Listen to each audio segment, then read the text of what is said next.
शंकर जी की बारात की तैयारी हो रही है। अप्सराएं गान करने लगी, डुमडुमियां बजने लगी, सहनाइयां बजने लगी, मंगल वाद्य बजने लगे। देवताओं ने अपने अपने वाहन सजा लिए, सब तैयारी करने लगे। बोले महाराज सब चलो, महादेव की बारात जाएगी। भगवान विष्णु पधारे। एक तो पहले से इतने सुंदर और बारात में जाने के लिए और सुंदर बनकर के आए। शंख चक्र गदा पद्म लेकर के भगवान नारायण आए। आहा, देख करके सब बलैया लेने लगे, कितने सुंदर। ब्रह्मा जी चतुर्मुख चारों का श्रृंगार करके आए और सुंदर। इंद्र भी आए, सब देवी देवता सब पधारे। लेकिन तभी सबने पूछा, बोले कि दुल्हा राजा कहाँ है? बोले अभी भी शमशान में ही बैठे। कुछ नहीं महाराज, बागंबर लपेटे, हाथ की तकिया लगाए, कोड़े हुए हैं दुल्हा महाराज। तो भगवान विष्णु ने जाकर कहा, बोले आज आपका ब्याह होना है, नेक्स्ट सब सवर लो, थोड़ा स्नान ध्यान करके नेक्स्ट शुद्ध है जाओ, बढ़िया सी कोई अचकन पहन लो, सेहरा पहन लो, सिर पर पाग वाग पहन के तैयार है कि चलो ब्याह होना है आपका। इतने में शिव गण आ गए सारे। और भगवान से आगे बोले, देखो भगवान, हमको बहुत दिन बाद ये अवसर मिला, हम महादेव के विवाह में जाएंगे। श्रृंगार आप सब लोग दूर हट जाओ, आप लोग अपने तरीके का श्रृंगार हम करेंगे महादेव का। महादेव तो बोले भंडारी, बोले भैया जाको रुचि लग रही हो वही कर लो। भगवान विष्णु ने शंकर जी का हाथ पकड़ा, बोले एकांत में आओ, आपसे कुछ बात करनी है। शंकर जी एकांत में गए। इतने भोले हैं शंकर जी। भगवान नारायण बोले, देखो ये विवाह हो रहा है, विवाह में मजाक आदि होते रहते हैं, इसलिए बुरा मत मान जाना बात का। शंकर जी बोले, हम तो कभी बुरा मानते नहीं। बोले क्यों? कामदेव आया था, आपने तीसरा नेत्र खोल करके उसको ध्वस्त कर दिया, भस्म कर दिया। कहीं पता चली सारी सरेज ने कोई ने मजाक कर दी, सोई तीसरा नेत्र खुल गया, जल के राख हो जाएंगी सारी सरेज। ये सब मत करना, विवाह का माहौल है, थोड़ी बहुत मजाक वजाक हो तो सहन कर लेना। वैसे तो आप सहन करते हैं, लेकिन आपके गण कभी कभी उत्तेजित हो जाते हैं, इनको सबको संभालना। और बाकी हम सब चल ही रहे हैं, सब संभालेंगे। शंकर जी बोले, मजाक होता है वहाँ पे? ससुराल में मजाक करते हैं दामाद के साथ? भगवान बोले, हाँ मजाक होता है। तो इसका मतलब है हम भी मजाक कर सकते हैं? नारायण भगवान बोले, कर ही सकते हो, पर लेकिन आप जगत संहारक हैं, उस तरीके का मजाक मत कर देना कि पता चली हिमालय कोई उल्टा थाप दिया पृथ्वी में। ये सब मत करना। नहीं नहीं नहीं, हम अपने तरीके से करेंगे। और सुनो, वो मजाक हमसे करने लायक रहे, इसका हम पूरा ध्यान रखेंगे। वो रहे नहीं, हम इतना मजाक कर देंगे। सब अपने घर बुलाए, लाओ भैया श्रृंगार करो हमारा। कैसा श्रृंगार किया? जटाओं को पकड़ करके महाराज जटाओं का ही मुकुट बना दिया, जटाएं खोल करके उन्हीं का मुकुट बना दिया। सुंदर बागंबर पहनाई। बागंबर को रस्सी से बांधते थे, पर आज रस्सी से नहीं, आज सर्प से बांधा। बढ़िया वाला सर्प लेकर के आए, कमर में ला करके बागंबर बांध दी।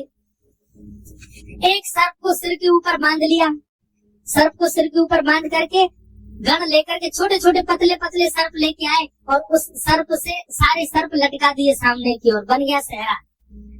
और सर्पों के मुंह से जो जीव निकल रही थी, उन जीवों में बिच्छू लटकाए दिए। तो जैसे जुबिया होती है ना, पतले पतले पुष्प और नीचे नीचे गुच्छे, तो ऐसे पतले पतले पुष्पों में तो छोटे छोटे सर्प, और नीचे गुच्छों में बड़े बड़े बिच्छू लटक रहे हैं।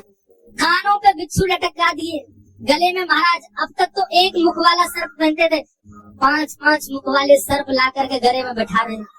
ये दुल्हा राजा तैयार हो रहे हैं। संगी भंगी बोले भगवान, ये नारायण भगवान बहुत चमक रहे हैं, इंद्र बहुत चमक रहे हैं, ब्रह्मा जी भी बहुत चमक रहे हैं, हम भी चमकने चाहिए। शंकर जी बोले, जाओ शमशान में अब ये भी चिता जली होगी, उसकी भस्म लेके आओ। गरम गरम चिता की भस्म लेकर के आए महाराज। अंग पे लगाई, पैरन पे लगाई, वक्ष पे लगाई, मुख पे लगा करके बोले, अब चमक रहे हैं कि नहीं? बोले बढ़िया चमक रहे हो, चमक गए बिल्कुल आप। शंकर जी ने ऐसा तैयार किया स्वयं को। हाँ भाई, संगी भंगी ने जय जयकार कर दी। बोले दुल्हा राजा तैयार है, बारात लेके चली जाए। भगवान ने जैसी शंकर जी को देखा, बोले जय हो, आज हिमालय में जय जयकार नहीं हाहाकार हो गई, ऐसी बारात जा रही है। नारायण भगवान ने तभी क्या कहा? बोले एक काम और कीजिए। बोले क्या? सब लोग अपनी अपनी पंक्तियां अलग अलग कर लो। हम नारायण हैं, हम अपनी पंक्ति लेके अलग चलेंगे। ब्रह्मा जी आप अपनी पंक्ति लेके अलग चलो, इंद्र तुम अपनी पंक्ति लेके अलग चलो, सब अलग अलग। दुल्हा अपनी पंक्ति लेके अलग आएंगे। सबसे आगे नारायण चले गए, उनके पीछे ब्रह्मा जी जा रहे हैं, उनके पीछे इंद्र देवताओं की सभा लेकर के जा रहे हैं, और सबसे पीछे शंकर जी और शंकर जी के 10-5 गण। संगी भंगी बोले, हे गुरुवर, हे महादेव, देखो इतनी बड़ी बड़ी ये तो बारातियों की इतनी संख्या है और जिनका ब्याह है हम ही लोग 10-5 है। शंकर जी बोले, इसमें इतने परेशान होने वाली क्या बात है? विश्व में जितने शमशान सब हमारे, सब जगह जाओ, जो भी भूत प्रेत पिशाचनी डाकनी साकनी सब बेटी सबको बुला लाओ, सबको लेकर के चलेंगे हिमालय। तो सबको कह दो आज हमारे स्वामी का विवाह उत्सव है, कोई पीछे ना रहे। सब भूत प्रेत आ गए। कैसे कैसे भूत प्रेत आए? कोई मुखहीन विपुल मुख का, किसी का सिर ही नहीं है और किसी के बहुत सारे सिर हैं। किसी के हाथ पैर ही नहीं है, रेंग रेंग के चल रहा हो, किसी के खूब सारे हाथ पैर हैं, हीना, किसी के नेत्र ही नहीं है, किसी के खूब सारे नेत्र हैं। गधा आदि के मुख वाले प्रेत भी चल रहे हैं साथ में। ऐसे ऐसे प्रेत आ गए, हुंकार करते हुए चल रहे हैं, खिन खिन करते हुए चल रहे हैं, खिच्ची करते हुए चल रहे हैं। और जमात निकल पड़ी, बारात निकल पड़ी हिमालय की ओर। तो मैं सांप धर के ले जाना और जैसी साली के लाओ जीजा जी ले बेटा। हमारे पूर्वज शंकर जी ने भी ऐसा ही किया था सालियों के साथ। सब सखियां अपने अपनी अटारियों पर खड़ी हैं, सब अपने अपने द्वार पर खड़ी हैं। आरती का थाल लेकर के मैना देवी खड़ी हैं और दूर दूर के रिश्तेदार नातेदार सब खड़े हैं। बोले नारद जी ने भैया ऐसा सुयोग वर बताया, दूर दूर तक मिलेगा नहीं, तीनों लोगों में ऐसा वर नहीं मिलेगा। बारात के गाजे बाजों की आवाज आने लगी। ज्यों ज्यों गाजे बाजों की आवाज आए, हिमालय के लोग और उत्सुक होते जाएं, हमारे दुल्हा राजा आ रहे।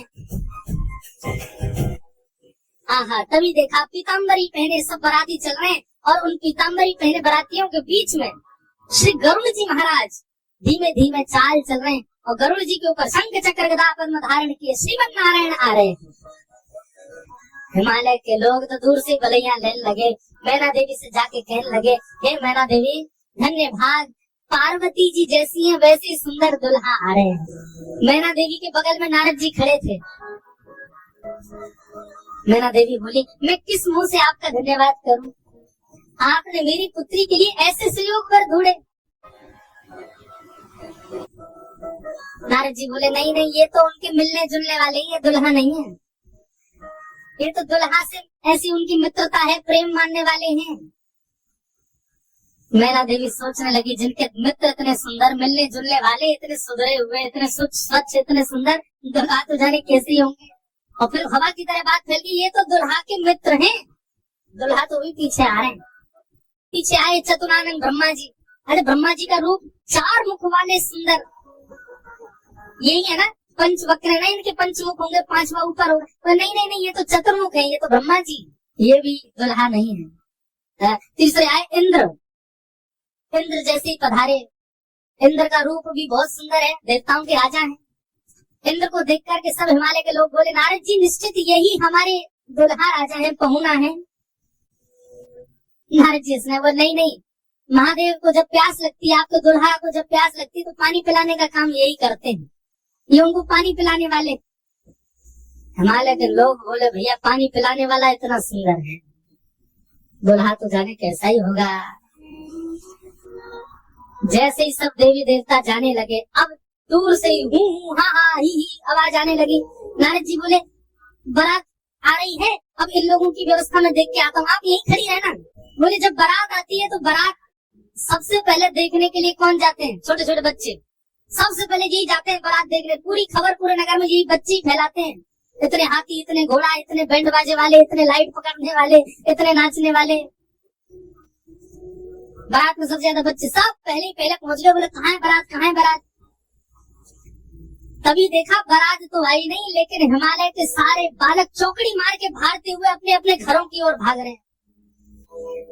घरों के भीतर गए, माता पिता को भीतर बैठा लिया, भीतर से किवाड़ बंद करके बालक सब अपने छाती पे हाथ धर के सांस लेने लगे जोर जोर से। माता पिता ने पूछी, क्या हुआ बच्चों, तुम बारात देख करके आए? बड़ा हाथी देख लिया होगा तभी डर गए। बोले हाथी? बोले हमने क्या देखा, हम कैसे वर्णन करें? अरे बाप रे बाप, कैसन कैसन भूत प्रेत, कैसन कैसन सांप। सब हिमाचल के लोग बोले, भैया अगर किसी ने पुण्य किया होगा तो ही बचेगा आज बारात देख करके, नहीं तो जीवित बचने वाला नहीं है। ऐसी प्रचंड बारात आ रही है। संगी भंगी के साथ में नंदी पर सवार होकर के महादेव जैसे मुख्य द्वार पर पहुंचे। नंदी विशाल, यहाँ की नंदी देखे आपने? महादेव के साथ कैसे विशाल नंदी। नंदी नंदी दिख रहे हैं, अभी दुल्हा तो दिखी नहीं ना। नंदी इतने सुंदर। नंदी का पूजन किया, पूजन करके महाराज मैना देवी बोली दुल्हा कहाँ है? तो नंदी के ऊपर बैठे, किनारे आकर के देखा तो उल्टे बैठे, मुख तो दिख ही नहीं रहा है, पीछे का अंग दिख रहा है। उनके पीछे